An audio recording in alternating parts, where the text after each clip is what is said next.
This is an awesome episode that had a huge symbolic meaning and redemption. The episode begins with Hera searching for Ahsoka and Sabine, but there is no response. Hera finds Huyang at the edge of the cliff where Ahsoka fell. Huyang holds Sabine's helmet and wishes that they could have stuck together, recollecting that there was a division between the both because of Ahsoka's guilt and insecurities. Now Ahsoka reunites with Anakin in a realm within her subconsciousness. I strongly believe that they're not in the world between worlds, because it would have different pathways with portals to different parts of the Star Wars universe. Plus, she would be hearing different voices that were important to her. Truly wonderful, the mind of a child. What is this place? A conduit through which the entire force. Luminous beings, Zoe, not this fruit factor. Train yourself to let go of everything you fear to lose. What you need, you already have. Unfortunately, you seem to be letting it all go. I won't let him lose his way. Not like I did.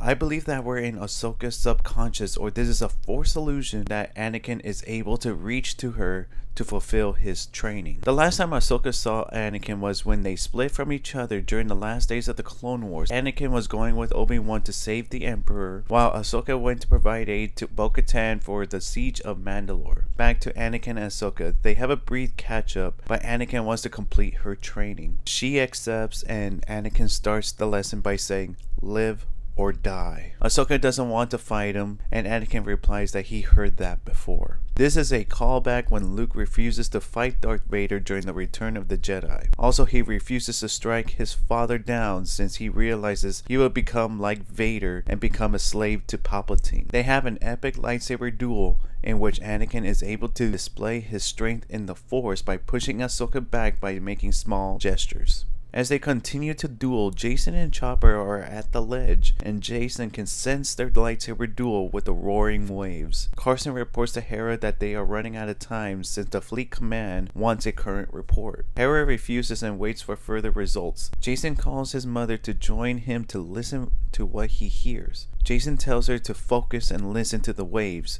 which he could hear the lightsaber fighting. I believe Kanan helped Hera hear the lightsaber duel, which she becomes hopeful and tells the squad to do a full sweep in the ocean area to find Ahsoka. Back to the duel, Anakin does his world famous Obi-Wan spin.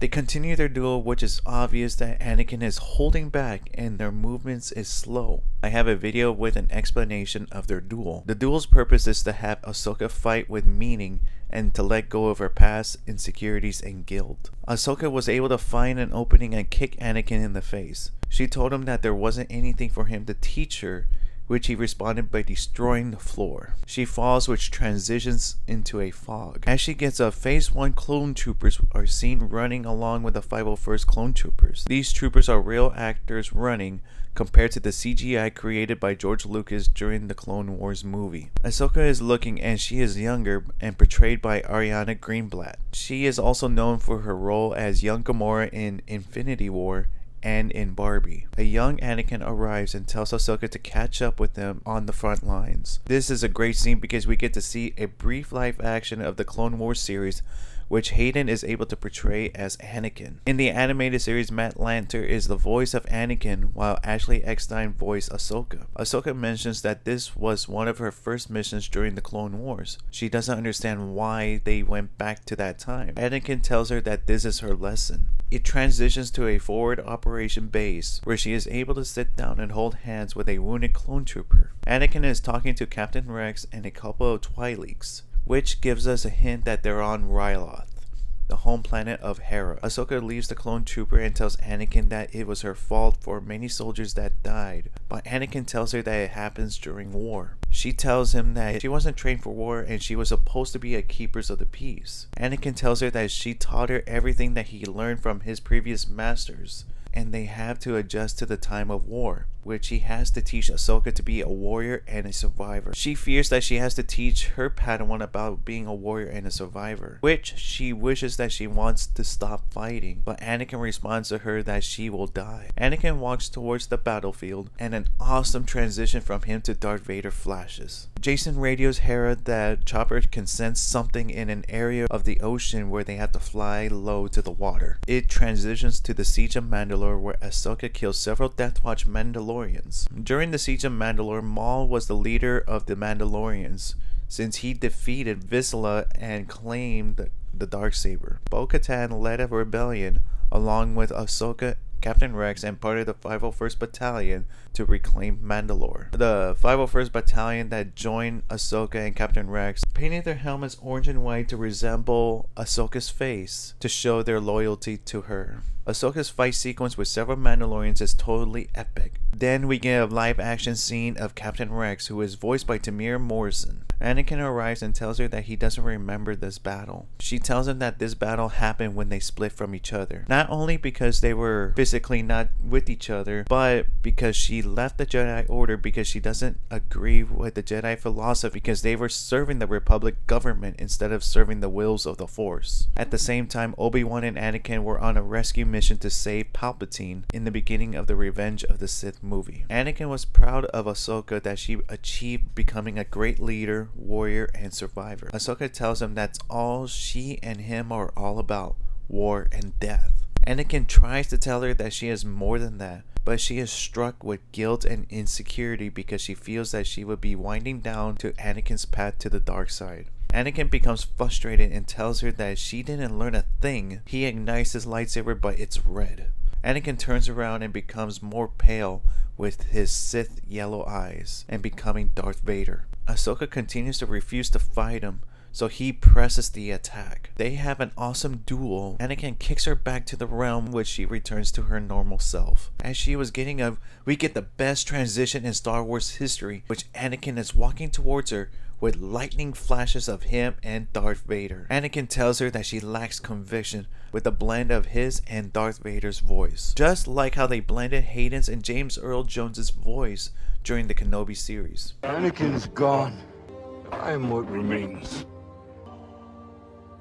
I am not your failure, Obi-Wan. You lack conviction. They continue the duel, and he tells her that it's time for her to die. He was able to disarm her and swings, which Ahsoka was able to grab and disarm Anakin and has his lightsaber to his face. She has done this move several times to the Inquisitors, and Anakin has done this move to Count Dooku.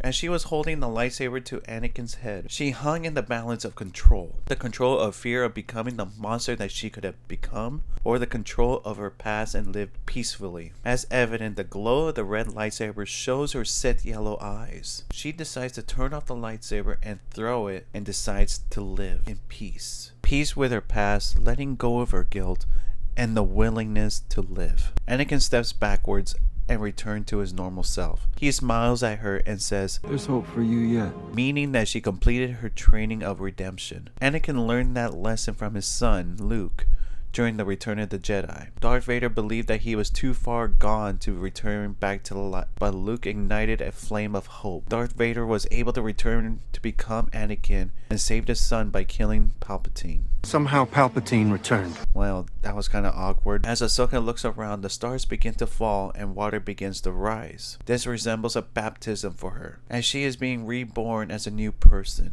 She partially awakes back in the real world, where she is submerged in the water, and an X-Wing pilot rescues her. She awakens in her bed. Hu Yang tells Ahsoka that Jason was the one who found her, along with Hera and the squadron. He updates her that Sabine is gone. Ahsoka walks out with a white blanket, meets with Jason with passion, and gives him thanks. Ahsoka uses psychometry to reclaim the events after she fell off the cliff, which Sabine joined Baylan to go find Ezra. Ahsoka tells Hera, and Carson notifies that the fleet is on their way to Cetos. Ahsoka develops a plan to transport with the Purgle to their location. When they found the biggest Purgle, Ahsoka goes out of the ship to connect with the Purgle through the Force. She displayed this ability during the Tales of the Jedi. Anakin and Ezra are proficient in this ability as well. The Purgle approves Ahsoka and opens its mouth. Hu Yang and Ahsoka head in their ship and land in its mouth, while Hera flies with the Purgle and its flock to space. Hu Yang asks Ahsoka if the Purgle know where to go. She replies that she hopes so, but she vows that she will find them. The episode ends with the Purgle jumping to hyperspace.